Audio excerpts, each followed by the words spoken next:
Hello, everybody, and welcome back to the MV Simsports GT Sprint Series Europe, powered by Triple Stint. We are here for round 2 at Sebring International Raceway.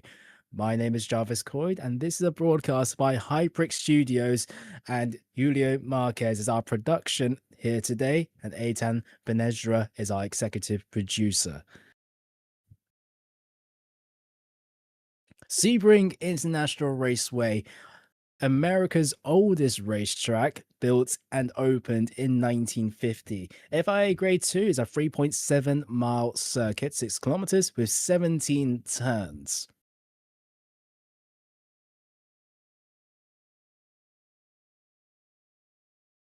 And this is round 2 of the GT Sprint Series Europe, July 31st. It's a 70-minute race with on round 2 out of 6, and the next couple of weeks will also be interesting for the championship.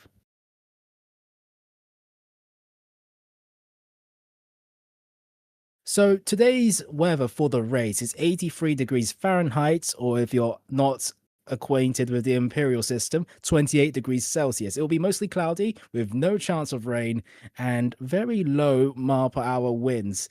So it's going to be as stable as they come in terms of race conditions.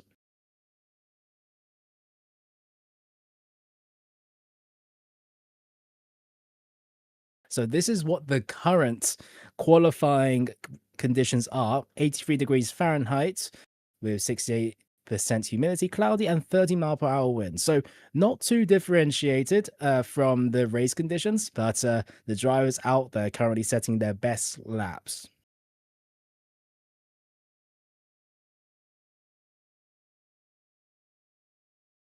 And these are our drivers standing, starting off with the pro.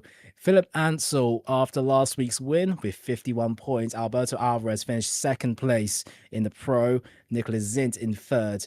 And Jason Krenkers in fourth. All of the top 10 that you see there, it was only been one round. That was the top 10 from last week. Mert Menderes, Simone Masi, Konstantinos Nikolaidis. Those two are fighting out for the SimSwag Cup, with Masi currently winning. Raul Serra, Juan Rodriguez, and Matt Mosby rounds off the top 10 in the Drivers' Championship in Pro. And for GT3 Silver, John Cannon with the win last week, 2 weeks ago, 50 points, with Angel Mora with 37 points, Melvin Hono with 30 points, and Tiana Blossom with 24 points. Merin, Collard, Guerrero, and Fomin didn't score points last week. 2 weeks ago. And GT3 Amateur, that's not the amateur standings.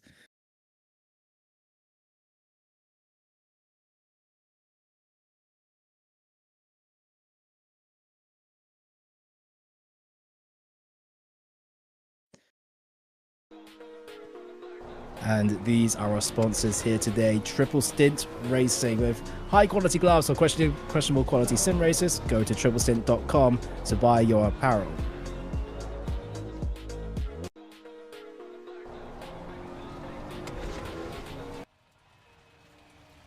And for socks and pedals, make sure to check out SimSwag Technologies. These guys with both socks and pedals. An interesting combination, but make sure to check out their website, simswagtech.com.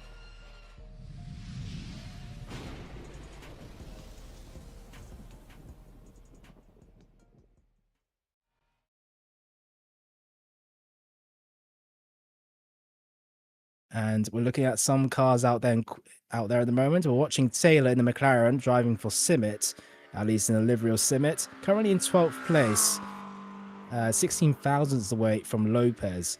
Taylor, a pro driver in this championship, he'll be looking to want to propel himself up a little bit further. Lopez in the silver category, going up into 7th place overall, splitting Alvarez and Nicolaides, and the Simit McLaren going kind of wide there as he crosses the line. Will it be an improvement? It will be. He goes up into 7th place ahead of Lopez at the moment. Then we have Thomas Nieves coming across the line, currently in 12th place in silver, and he goes up into 9th place. Matt Mosby will be finishing his first qualifying lap time. Mosby goes up into 4th place, 2 turns ahead, and Monterosa in the 16th place at the moment, silver, will set his first lap time. He goes up into 14th. Tiana Blossom not being able to set a lap time just yet. Daniel Cabral crossing the line for his first lap in the amateur category at the moment. Cabral, as we look at Alberto Alvarez, but he's on a slow lap at the moment with 2:13. Currently, the fastest lap is 2 minutes. Cabral coming across the line very soon.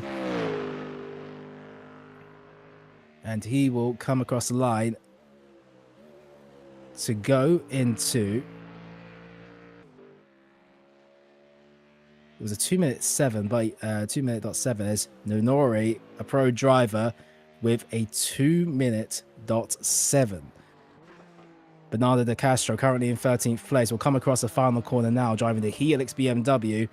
He had a tough race last week, 2 weeks ago, and he'll come across the line. 13th place currently, he'll propel himself up into 10th place ahead of Nieves. Mert Menderes, currently in 2nd place, 17 thousandths away from Nonori, and he's not able to make an impression on Nonori. In fact, he set the same lap time as Nonori, as Rui Guerrero will come across the line now. It's split by 0 thousandths of a second between Nonori and Menderes in 2 different cars. Guerrero currently in 18th place. Nicolaides comes across the line to go up into 6th. Juan Rodriguez with the fastest sector 4, currently in 7th place in the Porsche. And what will this lap time be? Juan Rodriguez struggling in the final 2 sectors. Angel Mora currently in 13th place, and he doesn't go up a position. Sarah goes up 1 place into 15th. Logan Taylor, next one to come across the line. Jaden Innes crossing at the same time as well. This is solo qualifying. Innes goes up into 17th place. Philip Ansel looking very good. It's a personal best in all sectors bar 1, and he goes up onto provisional pole, beating out Nori by 0.3 of a second.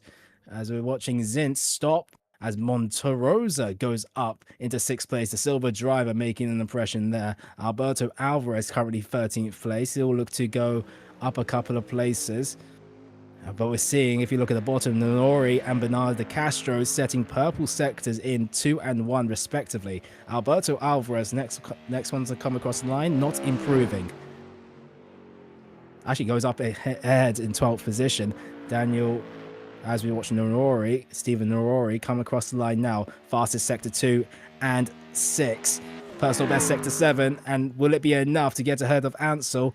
It will be. 79 thousandths, the gap between Ansel and Nonori. Bernardo de Castro, fastest sector 1. Personal best in 2, 3, and 4. Hasn't been improving in the final 2 sectors. Maybe this one will be an improvement. However, de Castro currently 11th will come across the line. And de Castro, what will it be? He doesn't seem to have improved. He must have invalidated that lap. Guerrero currently in 19th place. There's 2.5 minutes left to go in qualifying, but I believe everyone's set their lap times. Guerrero in 19th place currently, 2 tenths away from 18th place Blossom. The silver driver will be looking to make an improvement, but will it be enough? He does get ahead of Blossom and also Innes at the same time, and he's done with his lap time. Stops out on track, but it looks like Nonori, the pro driver, in 1st place, 79 thousandths ahead of Ansel. Ansel has some competition here today. In Le Mans, it was very, compared to to perhaps his regular races. Ansel took the lead pretty convincingly here at 2 weeks ago at Le Mans. Now he's got a Mustang waiting for him side by side. We're watching Bernardo de Castro at the moment in the 666 Helix car in 11th place. I believe De Castro qualified in the top 5 2 weeks ago at Le Mans. He's struggling a little bit more around Sebring compared to his standards, I imagine. And De Castro was looking very good. Fastest first sector 1. Free personal best straight after, but something happened in the middle of his lap that caused him to invalidate an off track somewhere in the last parts of the lap. And it doesn't look like he'll be improving on this lap either.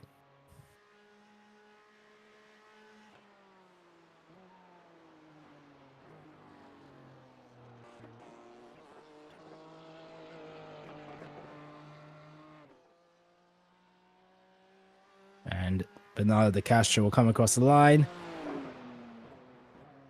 And that final sector was enough to get ahead of Lopez. And De Castro ends up in the top 10, albeit in 10th place. It's very close in the between 5th and 10th. Those drivers split by just over 2.5 tenths of a second. But it will be Stephen Narori on pole position. Ansel looking like he will have to take it during the race. Championship standings in GT3 Amateur. Jaden Innes with 51 points. Augusto Mason with second place, 36 points. And Daniel Cabral in third with 24.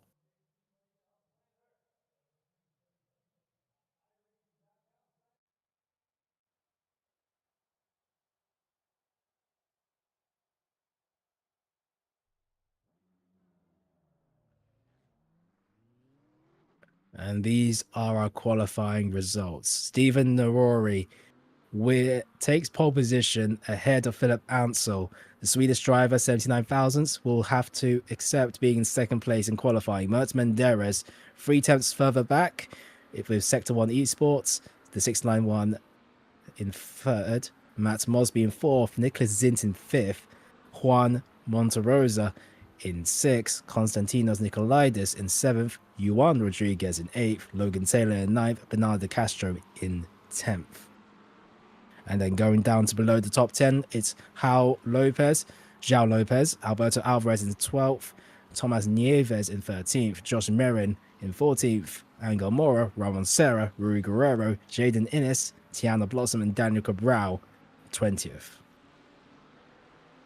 And Morgan Allen and Augusto Mason didn't set lap times, and that rounds out your qualifying results.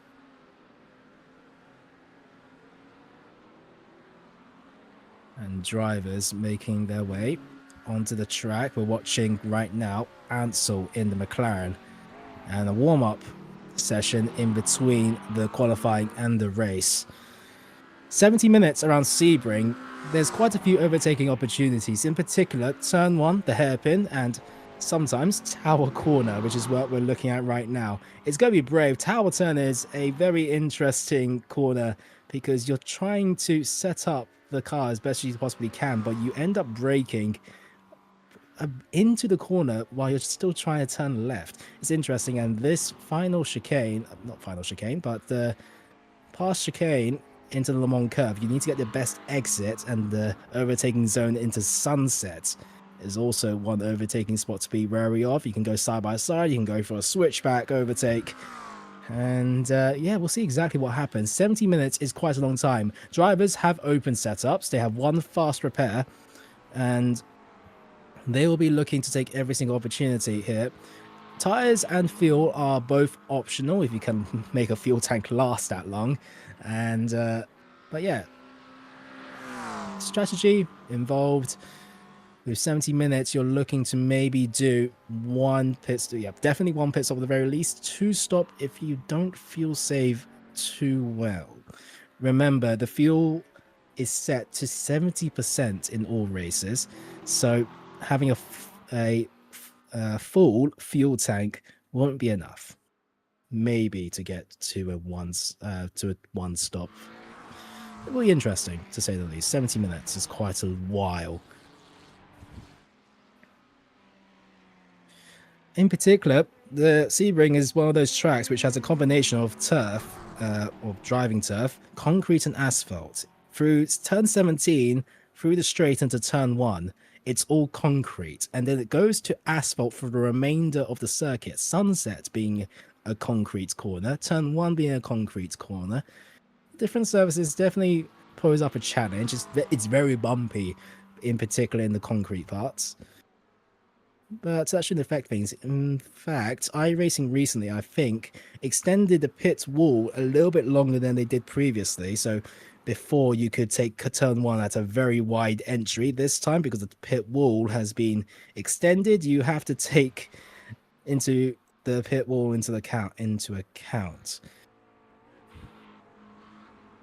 As the watching cars travel through the fast chicane, Tower 10, as you watch there, but just before that is, I think what it's called is Collier Curve. And this is Cunningham Corner, that is right. Coming out of the Fangio chicane. So Cunningham Corner also being an overtaking zone. For me personally, if you want any sort of opinion, I do like this racetrack. Although it is very flat in terms of elevation, after all, its origins come from it being an airfield runway in World War II before it was converted into the racetrack you see here today. So particularly flat everywhere you look, not too much elevation, as Merrin sets a warm-up lap time of a 2:10. Don't take those laps into account, trust me. We'll see more during the race, as drivers will now finish up their warm-up with 5 seconds left to go.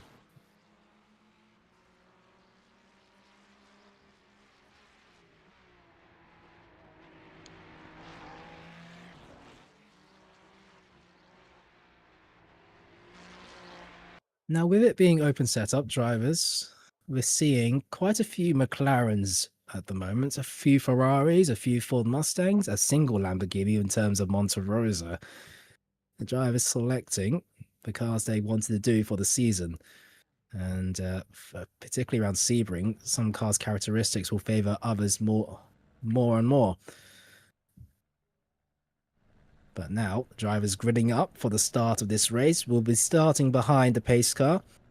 For one single lap for the drivers to warm up their tyres, it will be Narori on pole, Ansel in second, Menderes in third. 22 cars we have here today for the sole GT3 grid. It's looking to be quite the fun affair. I can imagine we might see some side-by-side action through out of turn 1 into turn 3. Now, I think it was recently called Christensen Corner. I think it was actually 10 years ago at this point. Through 3 and 4. Exiting out. Gotta get the best exit into the hairpin. I enjoy this racetrack as the lights being activated. Is everyone on the grid? That's pretty early. I didn't expect that. And yeah, everyone seems to be gridded already, and we're getting underway for the formation lap. So, as mentioned, it is a 70 minutes race, so 1 hour and 10 minutes on the clock. And drivers will be warming up their tyres behind the pace car.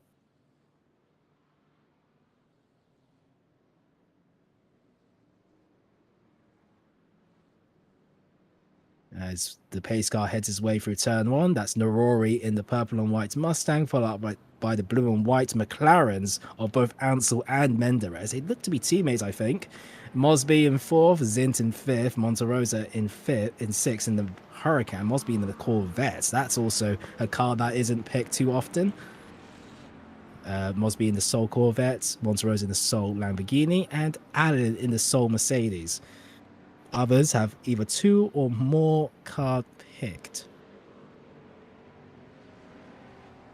Mason and Allen in the Ferrari, Cabral and Mason, both amateur drivers. Allen hasn't taken to the start of the grid just yet. He's in the pit wall. So I'm wondering how that's going to happen. But yes, as you can see, drivers warming up their tyres. Very stable conditions. 28 degrees Celsius, 83 degrees Fahrenheit. Or 86. Not too sure. I'm not too familiar with the imperial system. Regardless, Still going to take a couple of laps for the drives to be fully up to temp.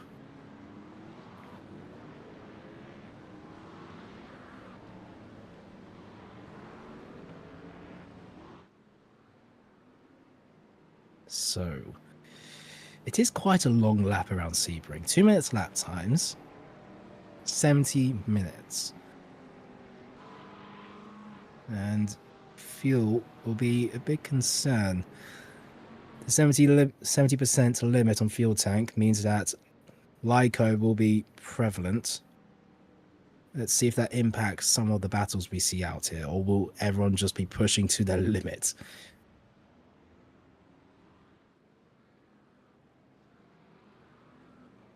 So, Norori has a bit of a task ahead of him. He's got Ansel and Menderes, who have the same livery in the McLarens. I don't know if they're registered as teammates. In fact, there's 4 McLarens with the exact same livery. So there'll definitely be maybe a tag team working out for the fight against Norori. Ansel, remember at Le Mans, took the win very convincingly ahead of Alvarez. Speaking of Alvarez, the Ford Mustang, he's not enjoying this racetrack as much as Le Mans. He's in 12th place on the grid. He finished 2nd in Le Mans. So he'll be looking to climb up the field here today. Currently in, at least on the formation lap, 2nd to last. But we come towards the Ullman Straight, and the grid will start to form behind the pace car. The pace car will peel into the pits for the start of this race. The Ford Mustang will have the inside into turn 1. Ansel will have to contend with the outside with his teammate just behind him. Don't forget about the Corvette of Mosby as well.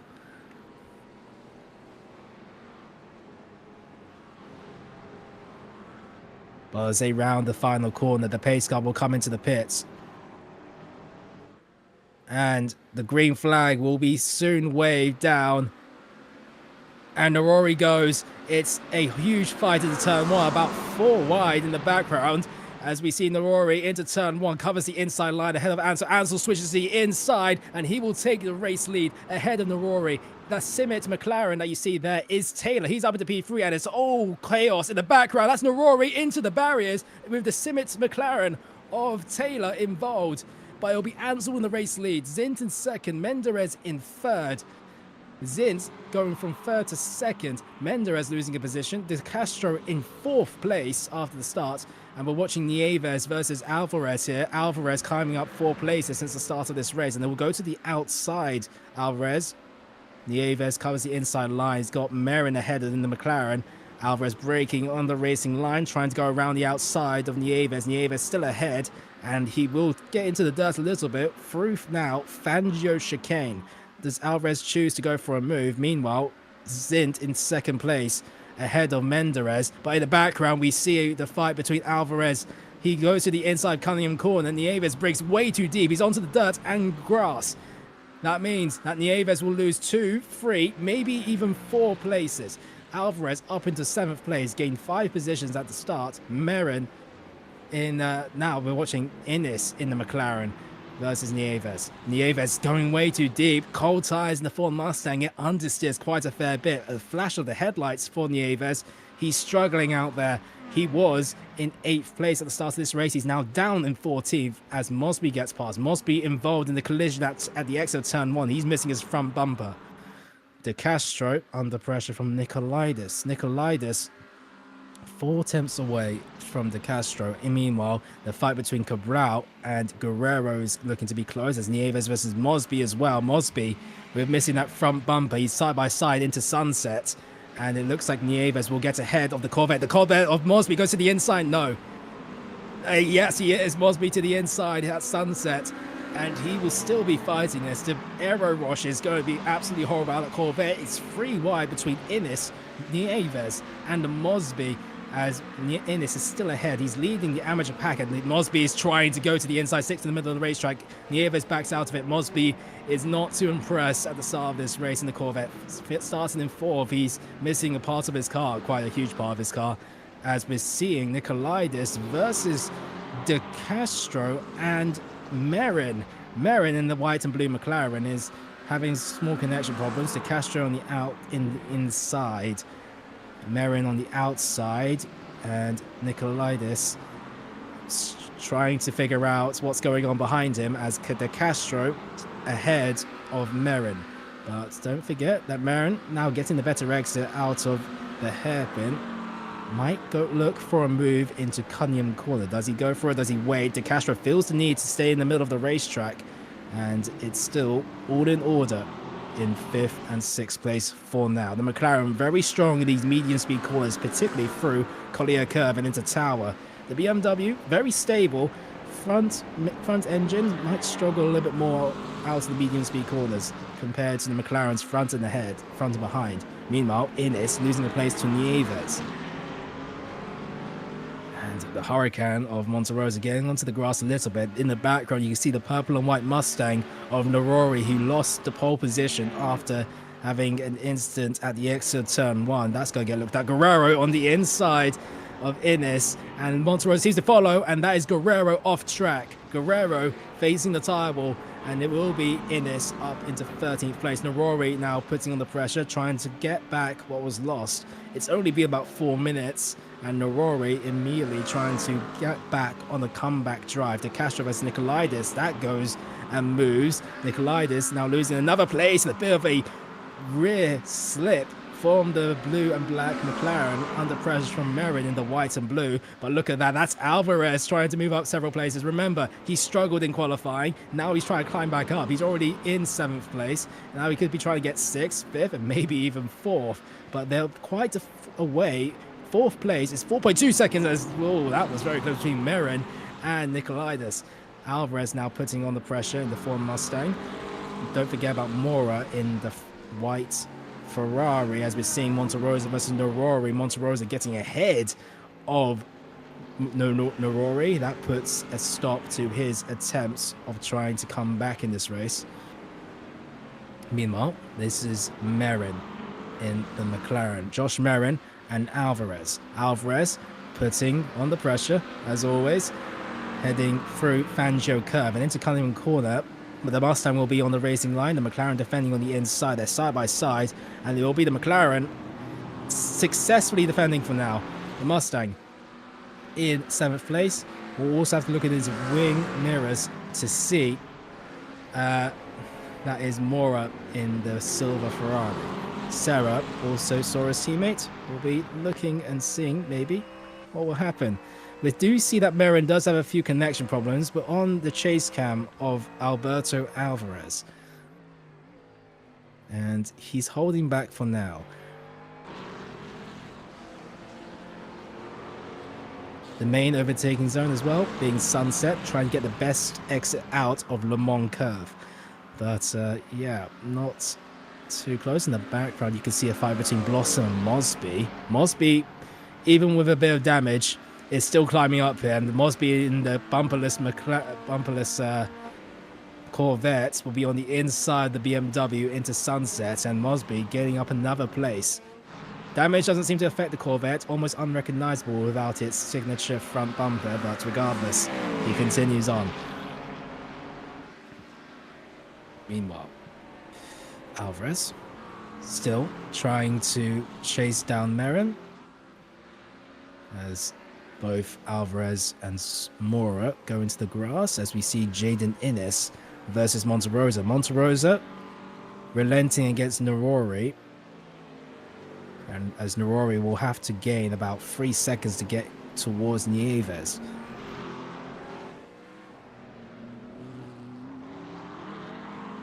Philip Ansel still leading this race ahead of Zins and Menderes in 3rd place. It's been 7 minutes into this race, and the top 3 already increasing the gap to 5.5 seconds from 3rd to 4th place. You can see in the background, just in this small moment, De Castro in 4th, Nicolaides in 5th as well, and a train of cars trying to battle against each other. Konstantos Nicolaides with a missing rear bumper. That's going to affect his rear downforce quite a fair bit. Expect that McLaren to be a little bit more skittish than usual, as he's trying to recover he's got to be very careful on that throttle pedal, to say the very least. And he's under pressure from Merrin heading through Bishop Bend. Again, the Billion Curve Bend as well. Into Le Mans Curve. But, yeah, McLaren's fighting out, and De Castro is starting to pull away here. Nicolaides won't have the benefit of slipstream. 1.3 seconds splitting the BMW and the McLaren. Nicolaides sees Merrin behind him, and he's got to be very cautious into sunset, because having a missing rear bumper affecting downforce, especially around sunsets, where you can lose the car's rear very easily, as the Lonzatino effect being shown as Merrin taking a tighter line through sunset. Does Merrin choose to go for a move? If so, when? Heading into turn 1, it's still as it was. Oh, but it's gone way too wide for Nicolaides, and he will lose a position to Merrin and Alvarez as well, potentially into Christensen corner. It's Alvarez ahead of Nicolaides. Nicolaides losing 2 positions at turn 1. And now Merrin will have the opportunity to catch back up to De Castro, as Menderes is also getting very close to Zint. Meanwhile, Rodriguez and Monterosa also behind Lopez. We're seeing trains being formed here. This time it will be Lopez headlining the train, as Rodriguez will be under slipstream versus the Huracan. In towards the hairpin, the Porsche looking for some space on the inside, not able to convert. Meanwhile, Alvarez versus Merrin, that's getting close. 2/10 split between the two cars as they make their way through here into Tower.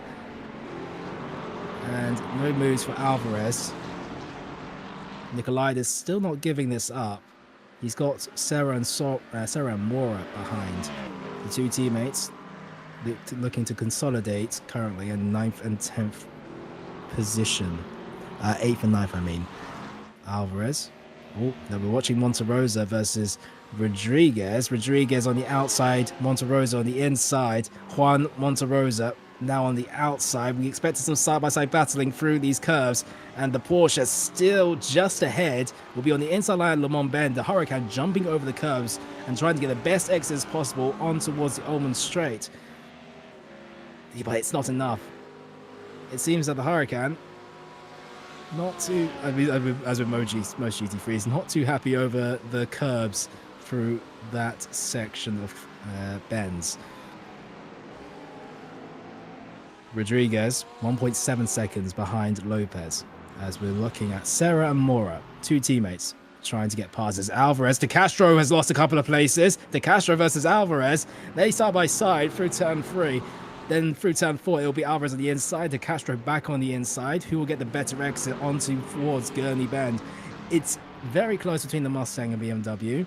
De Castro, something has happened to De Castro. He must have made a mistake on this lap, as De Castro feels the need to guard the grass as much as he possibly can. Oh, it's a contact between Alvarez and De Castro. De Castro in towards the Armco, and De Castro in the Helix BMW.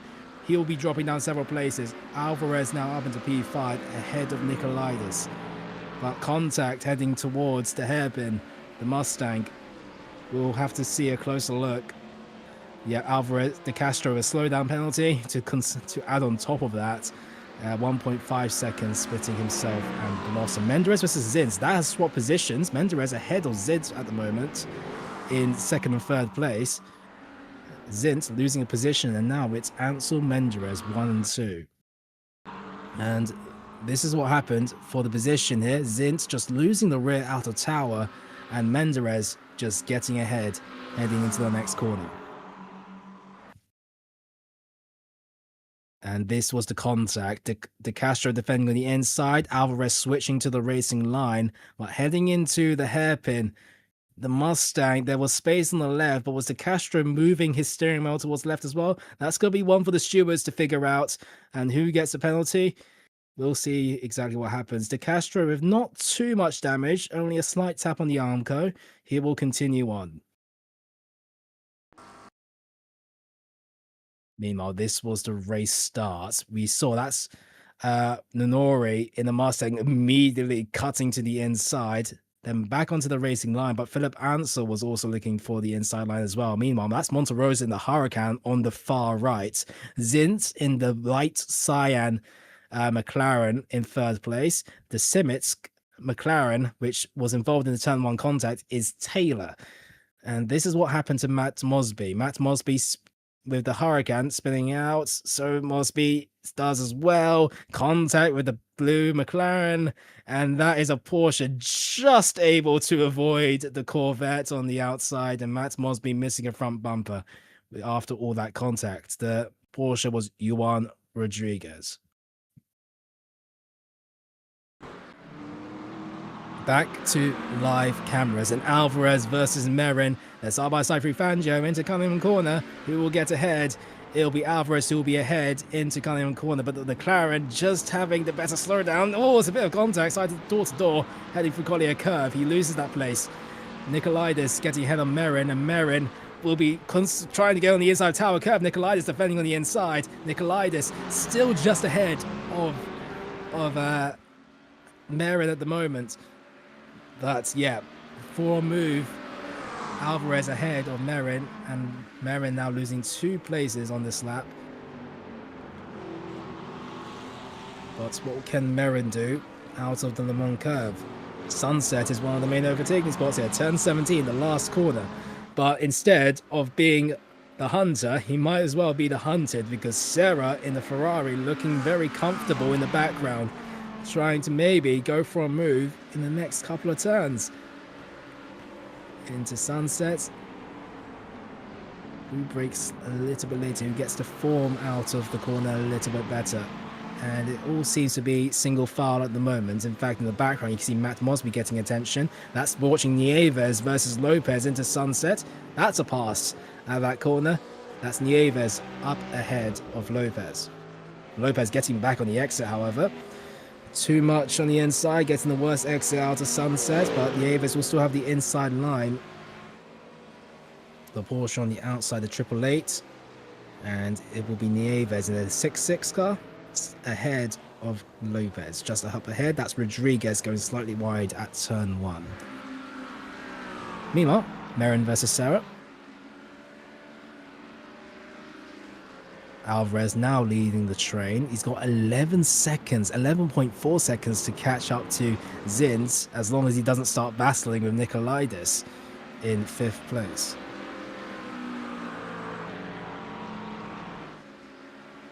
Serra versus Merrin, still close. Are they deciding to fight, or will they continue? They continue on. Mora behind his teammate at the moment. Serra into tower. No. Out into the exit. This has been the closest that Serra has been to Merrin this entire race. 1.5 tenths splitting the Ferrari and McLaren. Both have similar characteristics as... Ooh, that was close. Serra trying to go for a move on the inside. But Merrin, having the worst line through the chicane, caused Serra to break in the middle of those bends, and now heading towards Sunset on the Ullman Straight. Matt Mosby in the background, also looking for a pass ahead of Mora. Matt Mosby onto the inside, Serra on the inside, Merrin. Serra not being able to go for the pass. Matt Mosby gets ahead of Mora, and he's up into 8th place, trying to recover from a second row start.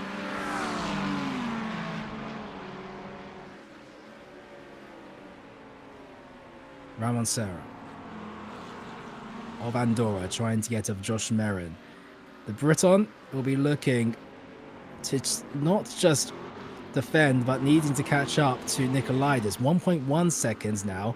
He's going to start losing the strong effect of slipstream around the Sebring, which, well, it's desperately needed, honestly. And Merrin the McLaren, what can he do to defend? He feels the need to go to the middle of the main-track for a little bit, not too much, however. And Serra still in 7th place. Mosby looking racy too. Ansel, still our race leader. The Swedish driver, now 3.2 seconds ahead of Menderes, who himself is 1.2 seconds ahead of Zins. All three of these cars ahead of Alvarez by 12 seconds.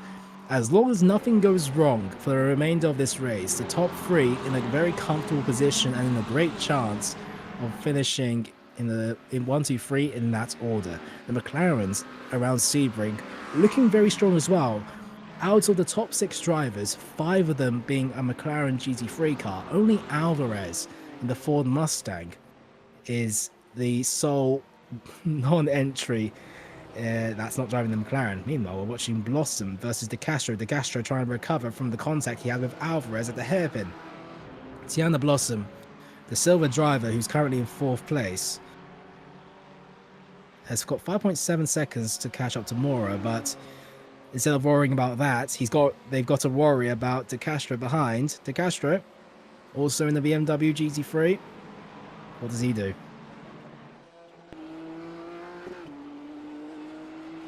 Tiana Blossom, the German driver. De Castro has been in the top 5 before.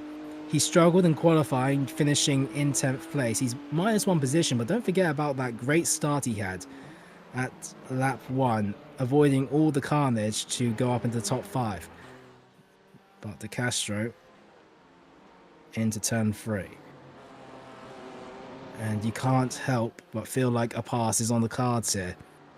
Trying to set up the better exit out of turn 5 and onto Gurney Bed. On board with Bernard De Castro. This is what he's seeing currently behind the 33 BMW M4. And switching immediately to the inside, an aggressive move to the inside. The 666 Helix car side by side with the 33. And it will be Bernard De Castro making a slight bit of contact on towards the dirt and grass. But it will be De Castro just ahead through Fangio Curve into Cunningham Corner. Tiana Blossom will take to the racing line. Bernardo De Castro, the Brazilian driver, side by side through Cunningham. Out of the exit, still side by side. They'll have Tiana Blossom on the inside of Collier Curve into Tower. Tiana Blossom blocks off the potential move into Tower. No, Bernardo De Castro still forcing it and in towards the exit. They're still side by side through the majority of this second sector. Blossom on the inside now. Bernardo De Castro might go for a dive in towards the bends. Not able to do it. He'll set up instead for at the exit of Le Mans Curve, taking very, very wide limits, liberty of limits out on towards the Ullman Straight. Meanwhile, Merrin versus Sarah. This is our 6th place. Sarah in 7th. And the McLaren driver still ahead. The Ferrari struggling to get by. Or is that his real option? Perhaps, maybe. A bit of fuel saving for Sarah. After all, 70% the limit for the fuel tanks for a 70-minute race. Drivers are obligated for 1 compulsory stop. There's also one fast repair there as well, if needed. So that'll be useful for Matt Mosby, who is missing his front bumper at the moment in that Corvette C8. Mosby looking getting racy as well, as he looks towards the outside of the hairpin. Sarah on the inside. Mosby ahead of Sarah. Meanwhile, the fight between Blossom and De Castro continues on. De Castro on the inside, a copy and paste from last lap. But this time, De Castro ahead at the apex. Blossom not being able to fight back, and it will be De Castro up into 10th place.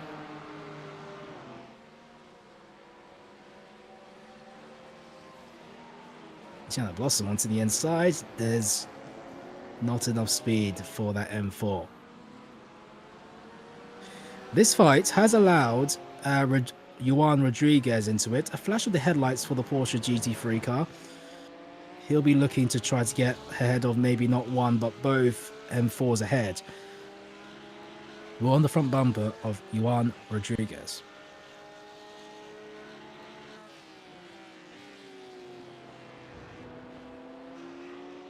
The Porsche's strengths are its traction, so maybe out of Le Mans curve, we might see a bit of a better exit, and that was a problem for Tiana Blossom out of the exit of the corner. He saw a bit of an application of brakes there, flash of the headlights for Johan Rodriguez as Tiana Blossom stays onto the inside. Johan Rodriguez forcing more onto the inside, trying to force the M4 in towards the tightest line possible.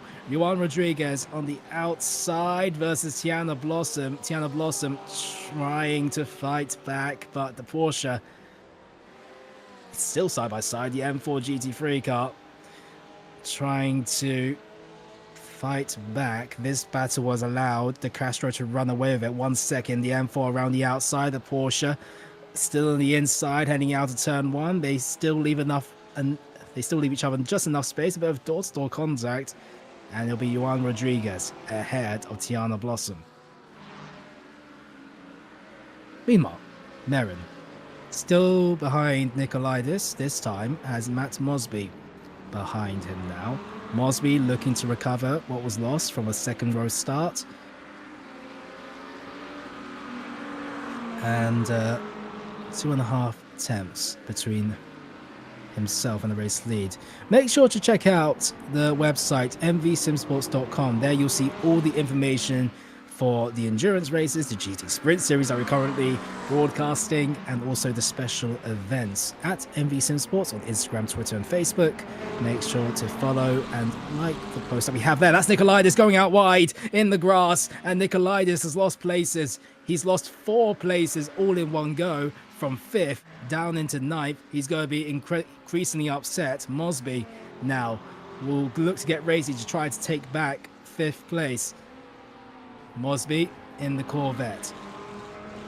Front downforce? Who needs front downforce when you've got pure straight line speed? Nikolaitis struggling still in the background. And Mosby into sunset. A windscreen wipe for Merrin to clear out a bit of dirt. And Mosby 3 attempts behind, 3.5 seconds between Merrin and Alvarez. Alvarez in a bit of no man's land, 12 seconds behind Zint, 4 seconds ahead of Merrin. Into turn 1. When does Matt Mosby make his move?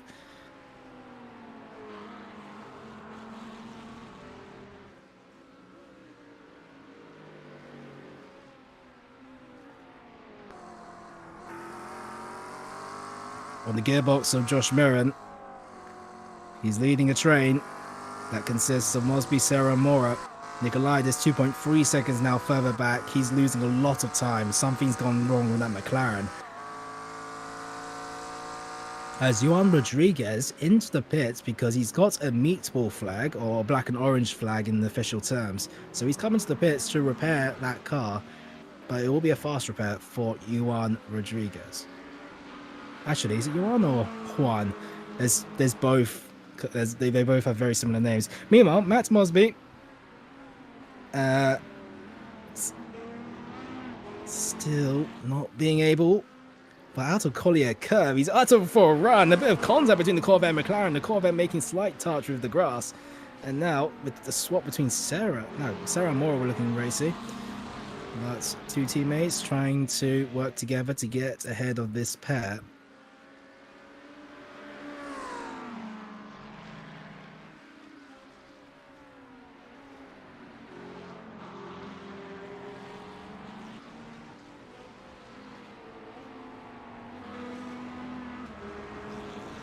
And not being able to, for at this moment, Serra, Mora side by side at the Ullman Straight.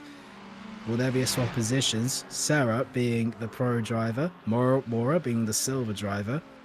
And the swap of places does tend to happen. Merrin versus Mosby. Mosby now ahead, but the switchback from Merrin. He takes back 5th place. Mosby went on the inside, but just didn't get stopped. And now, in the compromising position here, Mosby under pressure from Mora. Now, not Serra this time. It's Mora behind the back of the Corvette.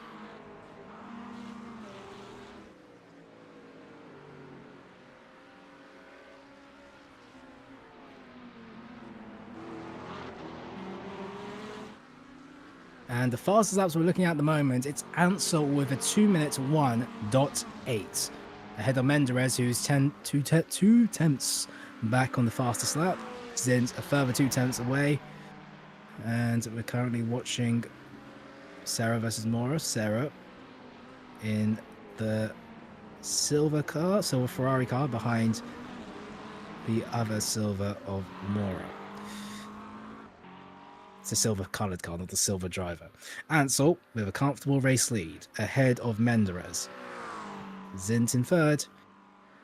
And Philip Ansel, maybe there was a potential fight between himself and Narori, but Narori is all the way down in 13th place currently in the Ford Mustang. And we're watching 3 McLarens, 1, 2, and 3. Nicholas Zint for THLF Esports, as that's Logan Taylor, who was trying to fight it out to turn 1, miss, and breaking up his parts. Augusto Mason currently in 17th place for LVS iRacing team. He's currently 2nd place in the amateur class, so trying to get a good haul of points. Is ahead of Cabral pretty comfortably. We're watching Alvarez at the moment, comfortably ahead of everybody, while the chaos is happening behind him. That chaos being Mosby versus Merrin, and the 2 other silver Ferraris behind. When does Mosby go for a move? He's been feeling very racy. He's made a successful move there and everywhere.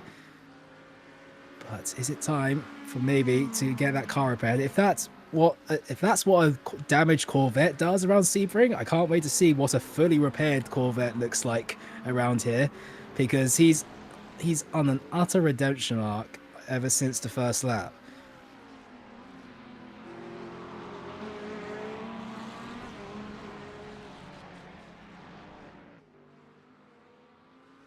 Mosby at the exit of turn 5. Through turn 6, completely flat out the Gurney bend. And Mosby's looking towards the inside line. Does he actually go for it? Is there enough space? No. Merrin just ahead and closing that door, an opportunity.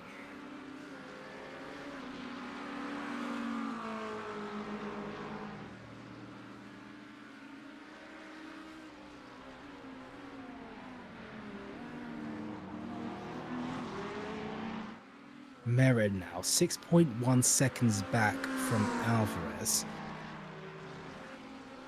He's focused on trying to defend as possible. That is Mosby into tower, and that was a hot spot move for Matt Mosby. I don't think Merrin expected that. He caught completely off guard and now under pressure from Mora. What a move from Matt Mosby. That came out of literally nowhere, and he's on an absolute charge. In a visually damaged Corvette, doesn't seem like it in the slightest. Merrin, though, on the slipstream onto the Ullman Straight. 1.5 tenths split the 2 cars as Mosby defends onto the inside. Merrin makes his way back onto the racing line. Mosby still now in the middle of the racetrack. Josh Merrin on the outside. Mosby breaks a whole lot later. Will get the worst exit out of turn 17 as they make their way out onto the pit straight. It will still be Mosby ahead of Merrin, but for how long? Mosby tending to the inside line. McLaren, will he go for a move into turn 1? Mosby still defending the inside. Merrin trying to get the switchback, getting the better exit of turn 1, perhaps into turn 2. Will there be a move? And turn 3, no, Mosby now in 5th place. But for how long? 8 seconds now. It grew from 6 to 8 in the span of 1 lap. That's how close these drivers are fighting, and that's how much they're holding up each other in this race. They're in a battle of their own. And now we're looking at Merrin because he's under pressure from Mora, who goes to the inside, but there's no move taking place at turn 7.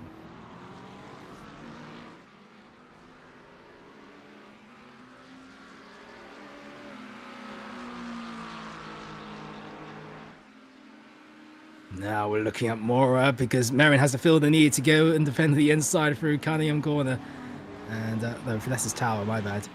No, this is Cunningham Corner. I'm mixing up the corner camera names. Anyway, it's still Sarah and Mora swap positions, and that seems to be an instructed move between both drivers. Both are teammates, and now this time it's Sarah to go for the spear versus the shield of Merrin.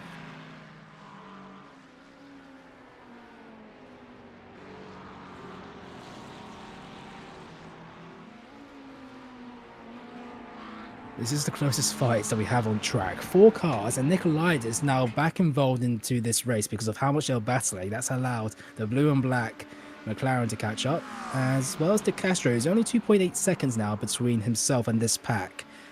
Remember that De Castro got that contact into the hairpin and got spun into the Armco about 20 minutes ago now, and Josh Merrin chooses to come into the pits, and this is a strategic stop. So does Nikolaitis, both McLarens in 8th and 9th place coming into the pits. De Castro in the BMW coming into the pits as well. And first strategic stops, Matt Mosby continues on ahead of Sarah and Mora.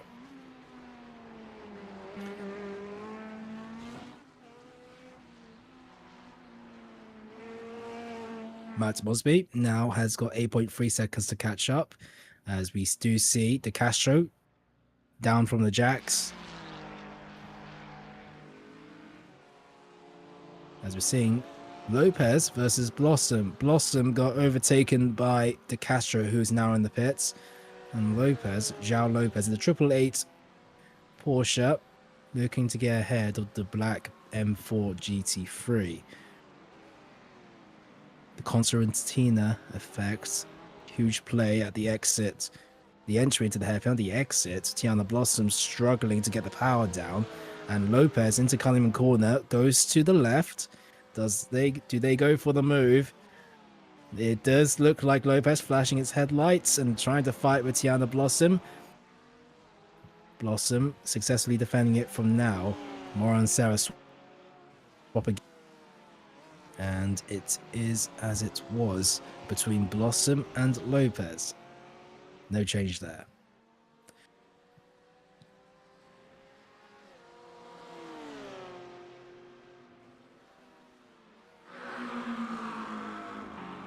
Meanwhile, Nikolaitis versus Merrin. Nikolaitis looking to the inside. Merrin into Cunningham corner. Merrin still successfully defending this. These two battling will impact where they come out once Mora, Sarah, and Mosby come into the pits eventually. This fight will slow down both of these cars here. So either that they don't want to work against each other. Mosby now into the pits in the Corvette with a fast repair. Where will he come out? But into the bends before the Le Mans curves. This is going to be interesting. And as Nikolaitis tries to get the best exit as possible through Le Mans curve.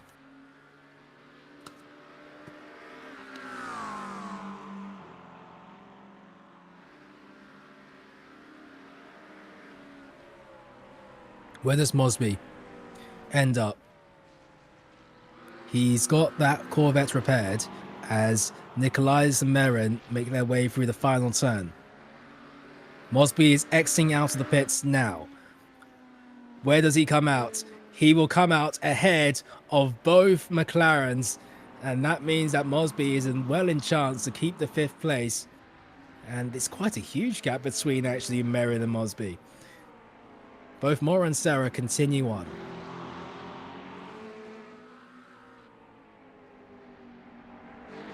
But also another thing to take into account, these McLarens are pitted quite early compared to the other McLarens up there. Ansel, Menderes and Zint still going ahead in this first stint. Blossom and Lopez still fighting it out. Tiana Blossom currently in 3rd place in silver behind Menderes and Mora. But Lopez in towards these bends. And nothing seems to be sticking at the moment. Tiana Blossom doing very good to defend from Lopez at this moment in time. But it will be Lopez onto the inside of Blossom in towards sunset. And a bit of contact between those two cars. João Lopez gets ahead of Tiana Blossom, but they look to be coming into the pits together. So, fighting it out, both end up pitting anyway. Mora and Sarah both continue on. maybe being in that train has allowed these Ferraris to just lift and coast and extend the fuel tank as much as they possibly can. Because remember, is a one-stop even possible? We're 37 minutes into this race. GT Sprint Series is sponsored by SimSwag Technologies, Triple Stints, Coach Dave Academy, SimGrid, Heather's Jewelry Hut, and Rogue Energy. But as always, yeah, so 38 minutes into this race, with just over 42 minutes left to go. Is it actually possible for there to be a one-stop to be completed? Because both, well, Lopez, Blossom, and Nikolaitis, Merrin, and Mosby have pitted quite early, as Tiana Blossom ends up still behind of Lopez, both pitted for the exact same time. Blossom to the inside, turn 3, tries to get ahead of the Porsche. The Porsche still defends its contact between the BMW and Porsche, and they're not going to be impressed with one another about that. Tiana Blossom continues on, but yeah, contact between João Lopez and Tiana Blossom. And the flash of the headlights for Blossom, the 33 M4 GT3, as Menderes comes into the pits.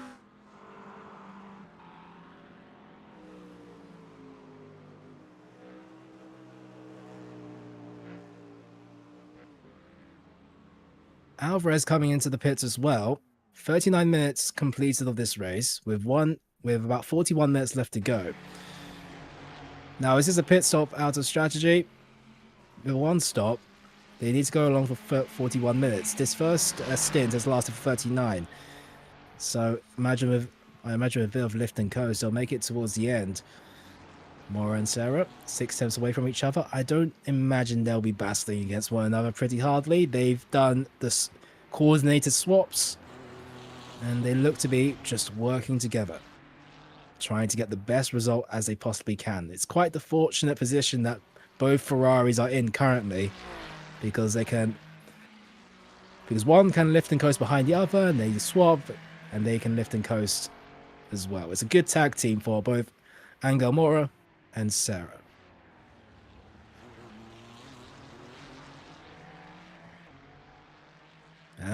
So according to the chat, Juan Rodriguez in the 19th place currently had to come into the pits because his wheelbase disconnected, out of power, and extremely unfortunate situations.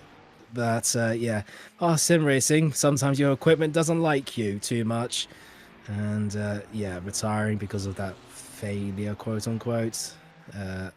But yeah, more on Sarah. 3rd and 4th place currently on the road, barring pit stops. Ansel in the race lead comes into the pits. And 41 minutes into this race. Zint also comes into the pits as well. 1 and 2 come into the pits. Does Mora and Sarah also come into the pits in the Ferraris, or will they continue on? An interesting strategic situation here.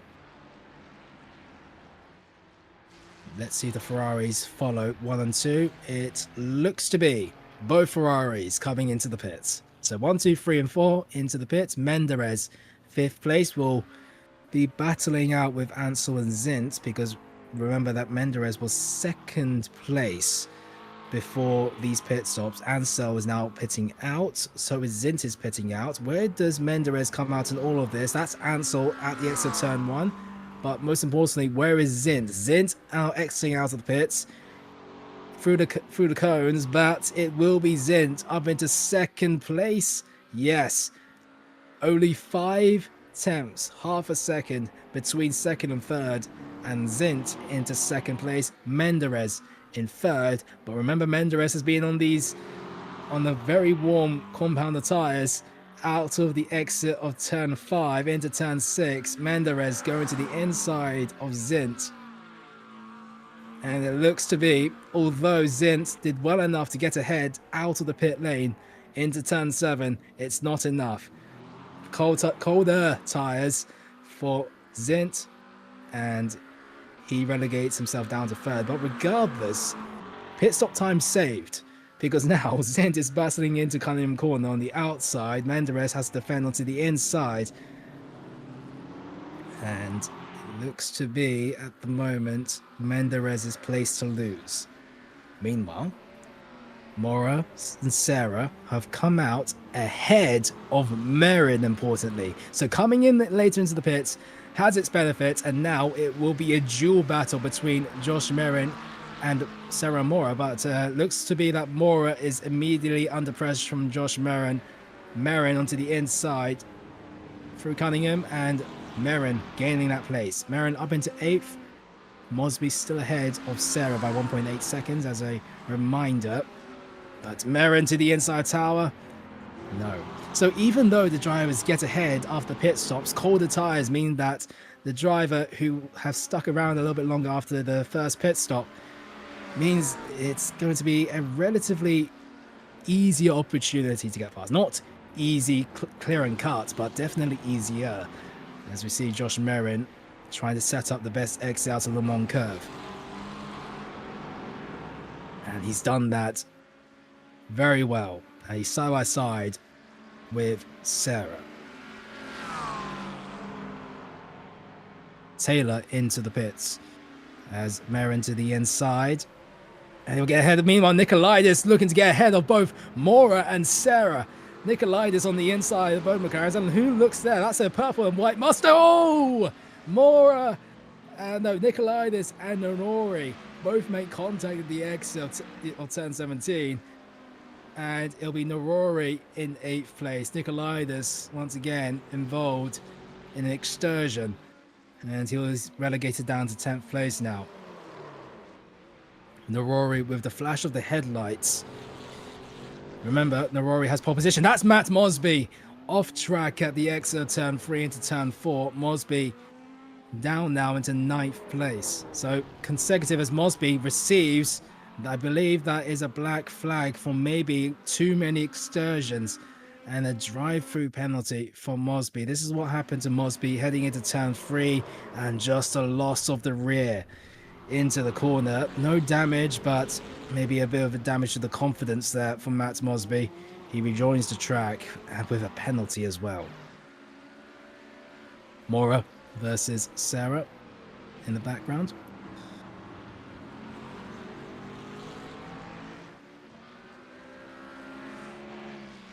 They're currently in 7th, 8th place, which, all things considered, would be a good haul of points for both Ferraris.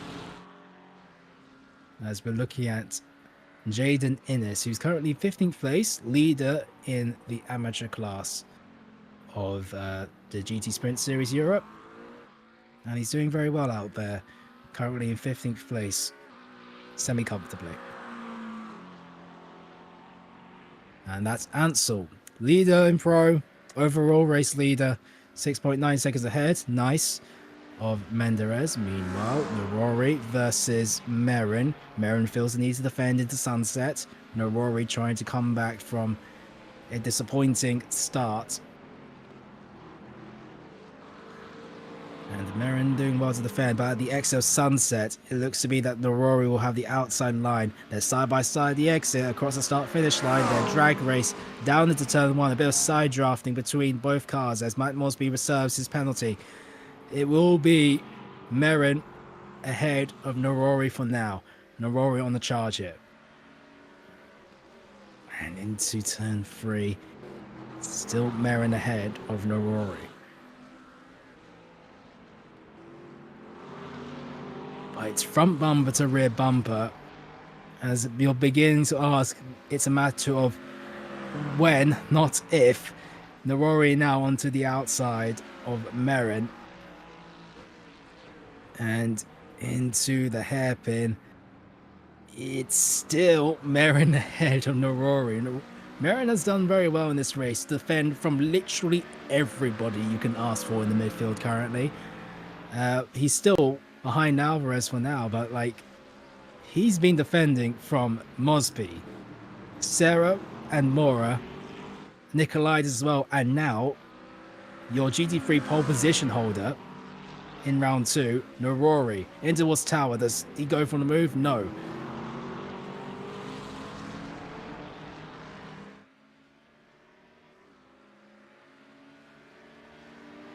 They're practically pushing each other along, at least Norori is, in towards these curves. The McLaren's still defending on the inside, bit of contact between the front bumper and rear bumper as Norori forced the move on the inside Le Mans curve, and Merin has to back out of it.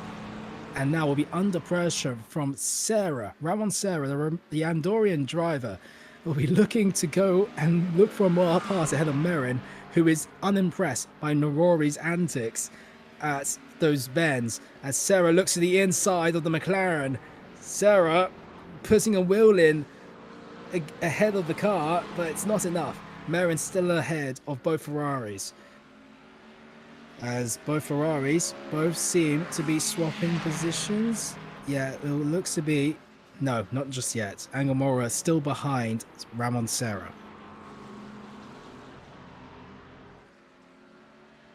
This is quite a close battle between these cars here, as Ramon Serra will be looking to try and look forward to a fight of Josh Merin.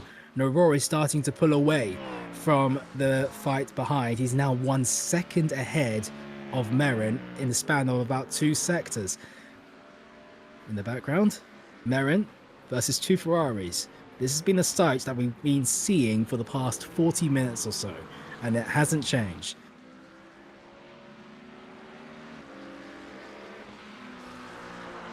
So, we're heading towards 50 minutes of this race being complete, with 20 minutes left to go.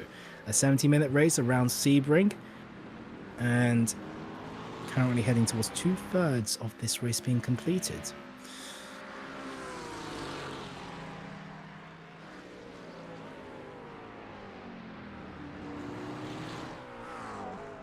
Meanwhile, we're watching Menderes 7 seconds behind Ansel, but a great race from Mertz Menderes at the moment. So Sector 1, he's doing very well out there. Sarah versus Merin, that's getting close again as Sarah goes to the inside of Merin, and the Ferrari can finally see the McLaren in his rear mirrors for once out on track. But don't forget that there's another move into sunset potentially from either driver. Angel Mora will be looking to try and get the opportunity to get ahead of Josh Merin to consolidate a two-way battle, a 2 versus 1 battle between the McLaren and Ferrari, but Mora not getting enough speed into sunset. Out of the exit of turn 17, you can see that Merin has just gotten the better exit versus Sarah into turn 1. Will there be a move? Doesn't look like it. Oh, well, no. It was exploring for a move for Merin. No chance just yet. Watching on the front bumper, no, not any longer. Merin, Sarah.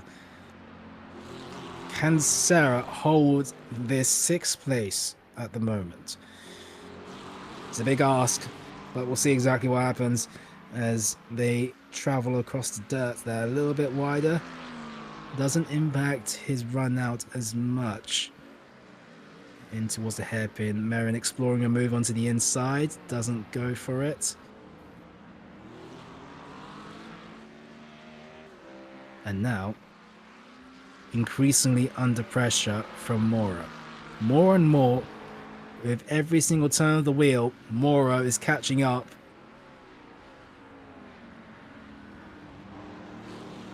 But Mora's starting to drop back a little bit from the McLaren. Yep, a three-way battle between 6th, 7th and 8th place. It's a Ferrari sandwich. In the middle is a McLaren of Josh Merin. He's been fighting this entire race, it feels like. He's going to be exceedingly probably either frustrated, exhausted, or perhaps both, that he's not able to get ahead of Sarah at the moment. Meanwhile, Menderes still ahead of Zid by 2.2 seconds, starting to lap a bit of traffic. I believe that's Innis or Cabral. Yeah, that's Cabral for the LVS iRacing team in 17th place, 3rd place in the amateur class in this championship. And that's Mason, Augusto Mason, also of the LVS iRacing team, 16th place overall and 2nd place in the amateur class. I was talking about Mora versus Merrin, and it's starting to brew a little bit more every single lap. Merrin too wide, and Merrin forcing to the middle of the racetrack, trying to defend from Mora, which there was an opportunity for Mora to go into the inside turn 3. No. Slammed the door shut for the McLaren. But at the exit of turn 5, Mora now 1/10 away from getting the 7th place of Merrin. Merrin defending on the inside, Mora on the outside. And Mora looking to get the better exit out of the hairpin. He does so. The run down towards Cunningham Corner is next, but Fangio curve flat out completely in these GT3 cars, and Mora on the outside Cunningham Corner.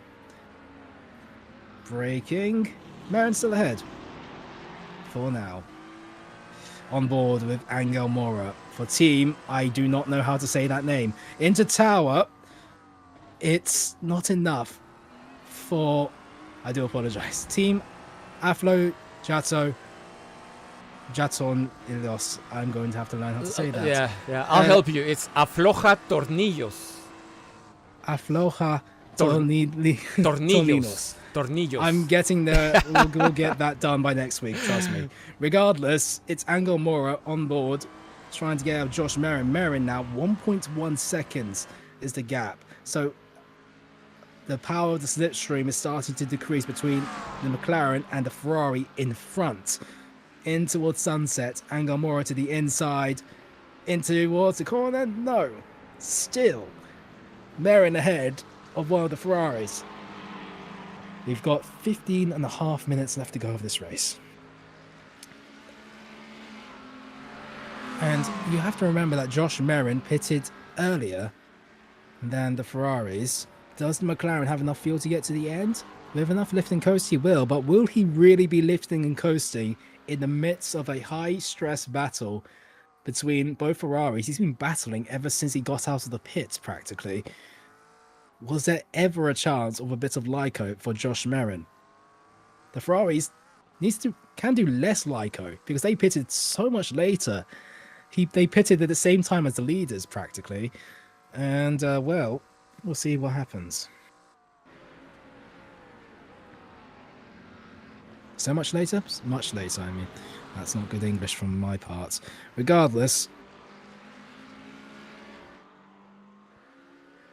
Taylor, who was involved in the lap 1 collision, is now at the back of Tiana Blossom. Blossom currently in 5th place in the silver classes.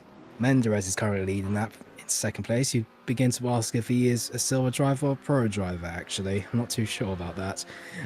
But yeah, Menderes in 2nd place will be leading, still leading in GT3 silver. Okay, Menderes.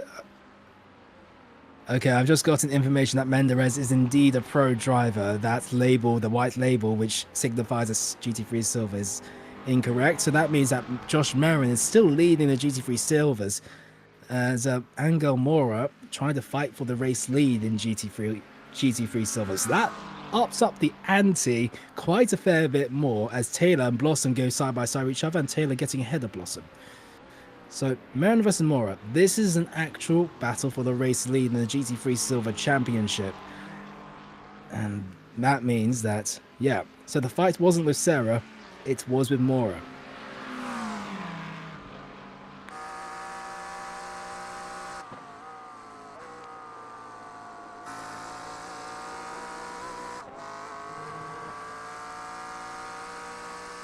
Josh Merrin in the 53 McLaren has got to contend with Mora, and Mora constantly piling on the pressure. Through turn 5 into turn 6. Merrin through this entire race, mind you, doing very well to defend against these cars, but for how much longer can he hold it for, really? He's got 13 minutes left of this race for the lead of GT3 Silver.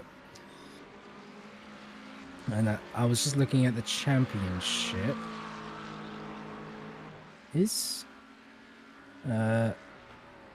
I'm trying to look for both Angel Mora. Angel Mora is currently P2 in the GT3 Silver Championship. Merrin is currently 5th place with 0 points. Merrin didn't score in Le Mans.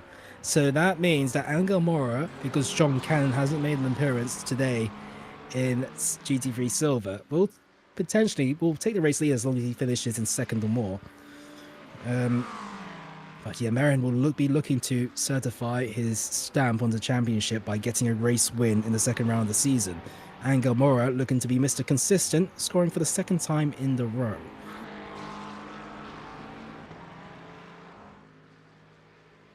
That is Sarah going towards the endurance pit wall, or the alternative pit wall.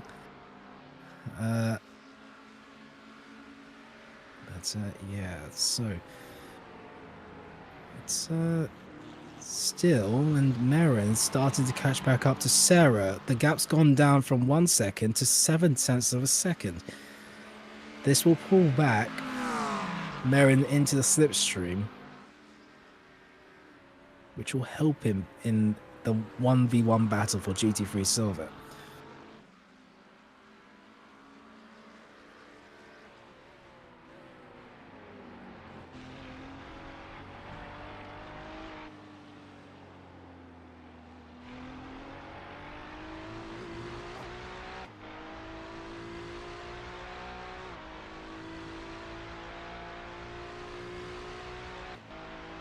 Mora versus Merrin. Still the gap is 3 tenths. And yeah, I mean, 7th to 8th place overall for GT3 Silver. It's already a great result, regardless of what happens, especially for the driver's confidence out there. And Merrin versus Mora. This could be a good fight for the championship as long as they stay close to one another, especially for the next couple of rounds. Remember, this is round 2 out of 6. We're heading, after this race, halfway through in the 6th round championship. Mora, the closest he's been to Merrin for quite a fair while. The gap is 1.5 tenths. Heading through the bends. When does Mora choose his move? In towards the bends. That's Mora going to the inside, and Merrin down to 2nd place in GT3 Silver, 8th overall, but he won't give this up yet. Who will get the better exit out of Le Mans curve? It'll be Merrin putting the slipstream and through Ullman Straight. Does Merrin go to the inside? Mora tries to defend the middle of the racetrack, even more increasingly into the inside. Merrin on the outside, Mora on the inside. The switchback is possible for Merrin at the exit of turn 17. And it will be Merrin ahead of Mora once again across the start-finish line. But into turn 1, who will be ahead?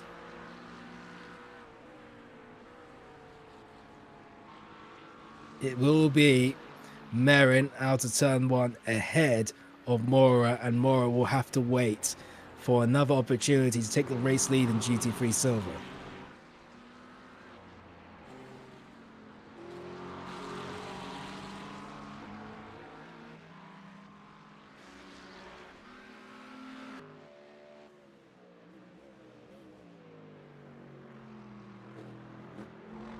We're watching Alvarez currently, who's 18.5 seconds away from Stint.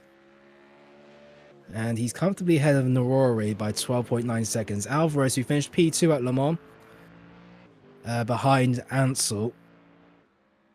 A consolidated P4 finish, considering he started P12 at the start of this race.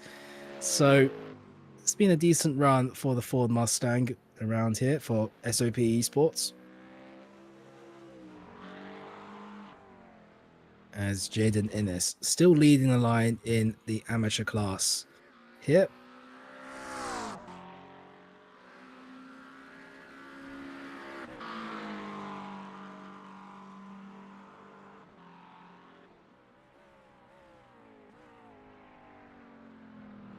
As Mason comes into the pits for the 2nd time in this race in the amateur class. That might be a sign of things to come when it comes to strategy. Meanwhile, Philip Ansel still in the race lead in the 48 car.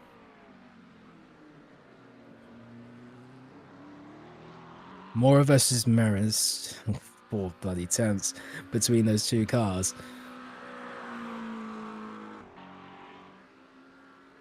But yeah, Philip Ansel still in the race lead.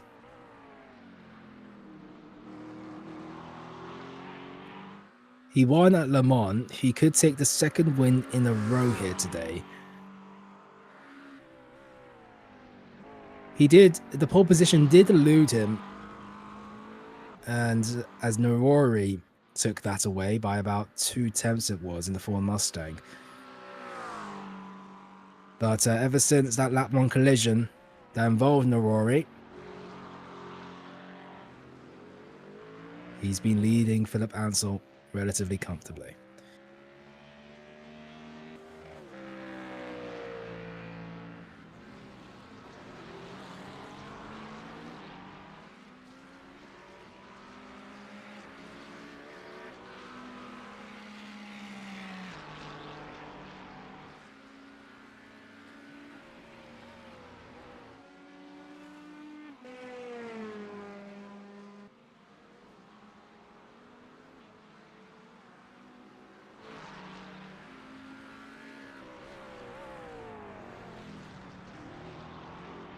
Sorry, the stream is a little bit laggy from the Discord. I can't see anything.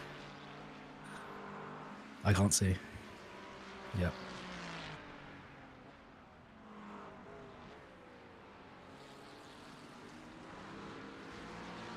Can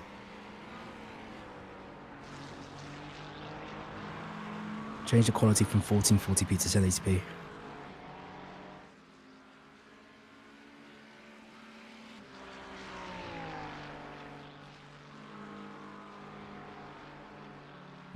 Yep, all good.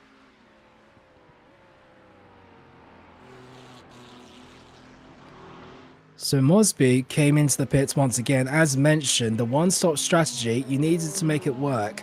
But Mosby pitted earlier than others and thus had to come in for a second stop for a quick fuel up. 5 minutes left to go.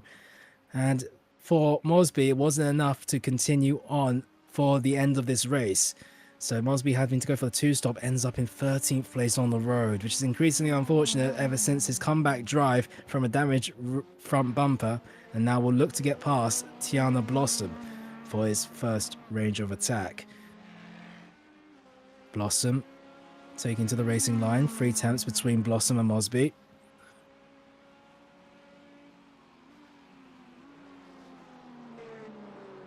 That puts into question. Oh, that's Mosby off wide. Something's happened to Mosby. Was it a brake failure? Oh, wait. Ooh, that was Guerrero in the Ferrari trying to get past Mosby. Mosby joining back onto the track. But let's have a look at what happened to Mosby. Was it a mistimed brake? Was it a contact with the wall? Or was it something that just looks a bit off? Oh, it's a loss of the rear and Mosby catching it as best as he possibly can. And now the gap, he's now in 14th place, 1.8 seconds away from Guerrero. We haven't talked much about Rui Guerrero in this race, the 118 Ferrari. He is currently in 5th place in the Silver Championship behind Tiana Blossom on the road currently. 3 seconds split Guerrero and Blossom. Ansel still in the race lead by 10.3 seconds with 3.5 minutes left to go. And make sure to check out MV Simsports, where you can join the Discord, sign up to the GT Sprint Series. More drivers are always welcome for all skill levels. Whether you're a pro driver, silver driver, or an amateur driver, there is a spot for you in the GT Sprint Series. And make sure to check out the socials at MV Simsports on Instagram, X, and Facebook. There are regular posts on X as well, and updates.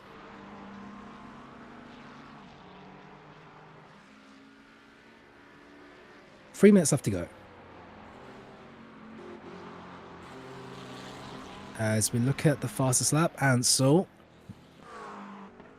which previously was his fastest lap, was a 2 minutes 1.8, has decreased that time to a 2 minutes 1.541. Fastest lap, race lead out of turn 1. It's a good batch of points here, and he'll extend his lead from 51 points to, I believe, 102 if he keeps a fastest lap. So it's been a good race for Philip Ansell, as we still watching Josh Merrin, who's currently leading GT3 Silver, and Jaden Innes leading GT3 Amateur. Yeah, I was about to say that all three drivers, McLaren GT3, and also driving in the same team, same exact livery, white and light blue. So, yep, those are different drivers. Don't worry about that. Yeah, swapping between the race leaders in all three categories. As Lopez and Taylor getting close as well. 5 temps splitting the two cars. Taylor trying to come back, was on the inside, third place into turn 1. It all went awry as he was missing parts of his car. I believe had to come back into the pits for an early stop.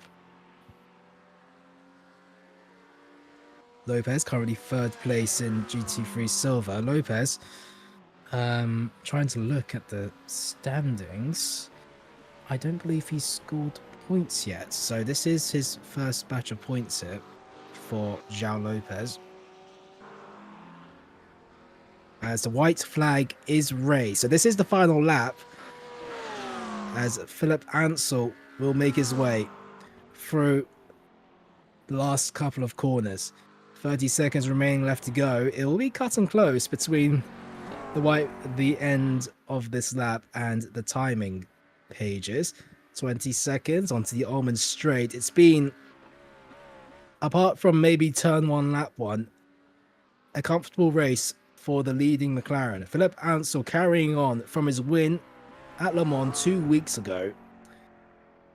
Will be coming across the line, 3 seconds, and the finish is right there for Philip Ansell. The clock runs down to 0, and after 70 minutes, Philip Ansell for GT3 Pro wins here at Sebring. Well done to Philip Ansell, takes the second win in the row in this championship. Menderes will finish in second place. Mertz Menderes 10.8 seconds away from the race lead. He won't care. Second place is great for him. And Nicholas Zint for THLF will finish in third place, as we're seeing Alberto Alvarez come through the final couple of corners. He finished in second at Le Mans, will finish fourth here today. And starting from 12th, he'll be very content and happy with the results he finished today. There wasn't much better he could do. A well-executed race from Alberto Alvarez. As we're watching Norori, who started in pole position, lost it all in turn 1, had to come back and will finish in 5th place. The Nicaraguan driver will finish in 5th. Ramon Serra will finish in 6th place ahead of Josh Merrin. Josh Merrin taking the win in GT3 Silver, a well-deserved GT3 Silver win, you must imagine, after defending from literally everybody, any car you can speak of. It's side-by-side between Logan Taylor and Nicolaitis for the final bit of points. These both are GT3 Pro drivers, and they go side by side at the exit turn 17. Nicolaitis losing the rear slightly, and Taylor will come across the line just ahead of Nicolaitis, and Taylor will finish 9th, Nicolaitis in 10th. Lopez will finish 11th. Guerrero, with a penalty to serve, might lose 12th place to Blossom because of that, as Blossom and Guerrero will come across the line at relatively the same points. Blossom ahead of Guerrero. Mosby with the late pit stop, looking good for finishing 55th. He has come into the pits, as Jaden Innes will win in GT3 Am. Mason in second place in GT3 Am. Already crossed the line. Mason, well done for winning in GT3 Amateur. He's done. And those are your finishes here today. Mason finished in second place. Cabral in third in GT3 Silver. GT3 Amateur, sorry.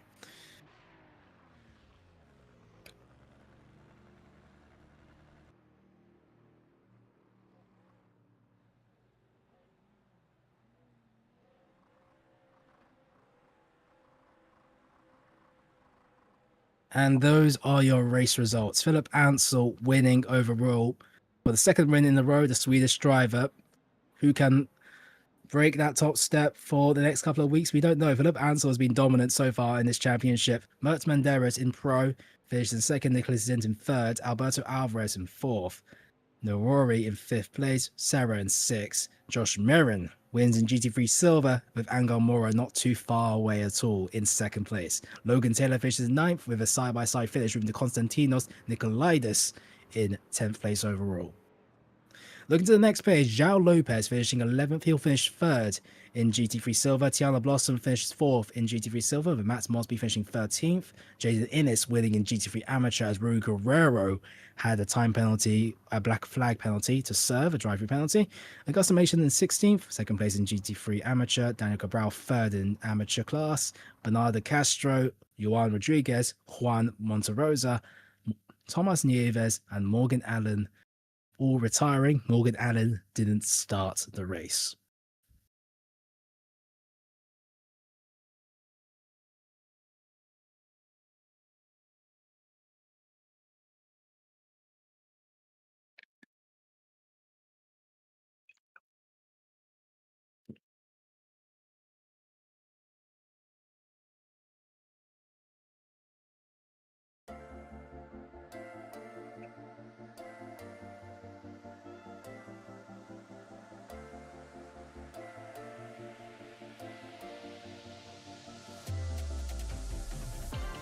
Philip Ansel, welcome to the interview booth. Another win here today, but let's start by the race start, because you qualified in second place behind Norori into turn one onto the inside, taking the race lead, and after that, a semi-comfortable race for you from start to finish. Talk me through it. Yeah, no, I mean, it's like you said, I mean, qualifying not really up there with the pace of the Ford. There again, I didn't have too much. I basically only had prep for whatever practice we had before this, so had to make the setup in the session. Not ideal, but no, like I said last week, Steven's going to be quick, so, and he showed it in qualifying on pole, so the only real way I was going to expect to keep up with him in the end was to, get the lead early on and then try and, dictate the pace from there on. Thankfully got the move down the inside, parked it on the exit to cover off the cutback, and then it was, just unfortunate, new damage model. I think he got tapped around then by hitting my rear, so it's unfortunate for his sake, but from there on, just trying to keep the car on track. I don't think I've ever driven in such a hot track ever, 57 degrees, so it was certainly a challenge in the first stint, but and then after that, it was just about managing the pace, and making sure that I didn't make any mistakes that would, cost me along the race, so I mean, fault-free race, I would say. Yep, fault-free race after lap one. Was there any sort of pressure behind you? Mert Menderes in second place. And, well, there's not really much to talk about. Was there any chance of a two-stop happening? Or was a one-stop pretty comfortable in the end? Because we saw a couple of cars coming into the pits for a second time due to fuel. Yeah, no, I mean, if you ran the tank completely empty, you had about, full push mode, it was about 56 liters you had to refuel. So in that case, it wasn't, any doubt in my mind that it was going to be a one-stop, but mainly it was just about, making sure I could get away with as little fuel as possible to save any time. I mean, Mert, we saw from last weekend, he bloody finished P5 in a P Cup, so I know he's going to be quick, and I mean, I know him personally as well very well. So no, we were fighting it out equally. This time I had the edge on him, but I mean, he's going to be gunning for any possibility of getting a move on me in the future. And I mean, big congrats to Josh and Jaden as well for winning in their separate classes as well. So it's good to see that that we are working as a team and doing well in our respective classes. Absolutely. Your team has won in all pro, silver, and amateur. But regardless, what would you like to say to the people in the virtual grandstands, to Envy Simsports and our partners? to everybody, really. Is there anybody that you would like to shout out? Well, I mean, shout out to I mean, all my teammates, obviously, first of all, for giving whatever input they could during the race, and most likely we're gonna be working even more with prep before the races, just to make sure that we continue to do what we're doing in the future. And I mean, obviously, I hope that everyone in the the stream had a good time as well, watching the battles lower down in the field. And I would be expecting a lot more closer battles in the coming races, especially now with the sprint races as well. That will certainly mix things up a lot. So stay tuned, and I expect a bit more fireworks to come. Thank you very much. Philip Ansel, your race winner here today, round 2, continuing on from 2 weeks ago when the win at Le Mans happened. Will we will probably see him at round 3 at Hockenheim, where he will be looking to dominate even further. Thank you to Philip Ansel for joining the interview pen. Now, thank you very much for watching today's race for the GT Sprint Europe Championship.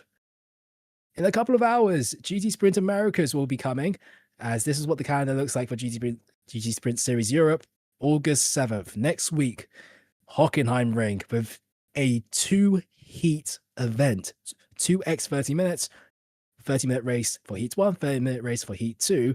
That's going to be interesting. Will they need to do a pit stop? No, I don't think so. So that's going to be exciting to watch. And Road America, August 14th, 21st is Detroit for a street race. Daytona will be the final round in August 28th. Powered it all by Triple Stint. Thank you for them for supporting the GT Sprint Series. High quality glass for questionable quality sim racers. Go to triplestint.com to look and explore all the apparel, and make sure to support them. And also SimSwag Technologies, both selling sim racing pedals and socks as well. What an interesting combination right there. As yeah, make sure to check out simswagtech.com to have a look at that website and maybe be interested in buying some socks or a full-on pedal set.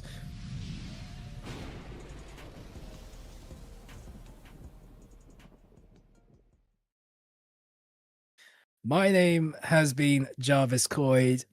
The person pushing all the buttons, swapping between all the cameras, is Julio Marquez, and Eitan Benezra is our executive producer here at HyPrix Studios. Make sure to like the live stream, subscribe to HyPrix Studios for any future races. In fact, a couple of hours, I will be back in the commentary booth, so will Julio, for GT Sprint Americas in about 2 hours from now. So make sure to not go away from that.